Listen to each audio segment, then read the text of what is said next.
He was a bad man.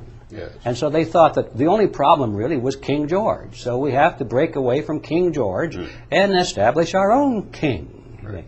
Well, fortunately, the men that were drafting the Constitution, Yes. the Jeffersons and the Hamiltons and the Washingtons of the period, were extraordinarily wise. Yeah. It was the most amazing thing that those men who were being given an opportunity to become a new royalty Sure. in this country, not only an opportunity, but the people were clamoring for it, they said no. They said, this is not a question of good versus bad men. This is a question of the system. This is the question of the laws or the concept of government. And so they, for the first time in history, drafted a form of government which started to put limitations on the power of the rulers. First time that it had ever been done from the ground up. So the Declaration of Independence basically was saying all the things wrong with King George III, and Mr. King George III was a collectivist, was he not?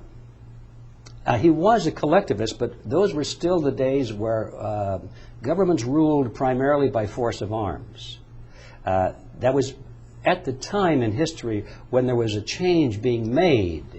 Right after the French Revolution and after the Magna Carta, where the concept of the voice of the individual citizen being important, that was just beginning to surface. And from that point forward in history, of course, it has grown quite a bit. Prior to that, it was just force of arms. If you had a bigger army than the next guy, you were in charge. And the people accepted that. That was just the way it was. They didn't have any idea of self-rule at all. Well, with the advent of the French Revolution and the American Revolution primarily, this really began to change rapidly. And so King George was a collectivist, yes, because even then there were certain aspects of having to obtain the consent of the ruling class, and there was a substantial middle industrial class in England.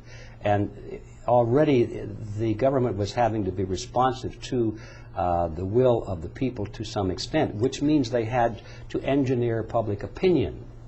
And when you start engineering public opinion, that's when you get into the area of saying, well, we're doing this because of that reason, and you have to come up with a good reason, and the best reason of all is for the greater good of the greater number. When people stop thinking and stop caring, is that a breeding ground for collectivism? I think that is not the breeding ground. I think that's the result of it. I think that is what you find as a symptom of it, not the cause of it. People stop caring because they've been told it doesn't make any difference. And not only doesn't make any difference, they're not important anyway. They could be sacrificed for the greater good of the greater number. So they're taught to focus only on the big picture, society, the future of mankind. And they themselves consider that they are dispensable. I think it's a symptom rather than a cause.